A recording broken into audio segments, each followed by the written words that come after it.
Қайырлы күн жақсыларым, қалдарыңыз қалай? Міне свежий сүлік келді. Бізге арнайы осындай тряпочный мешочкта келеді және торытпен келеді.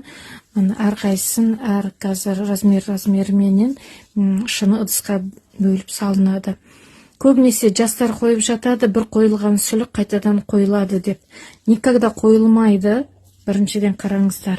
Биологияны жақсылап тұрып оқып, ізденіп көрсеңіздер болады. Бір қолданған сүлік екінші рет қайтадан фермент бөлмейді, ол тұзға тасталынған соң күйіп өліп қалады. Біріншіден сүлік өзінің қанды сұйылтады ағзадағы, қан айналымын жақсартады, паразиттерді өлтіреді.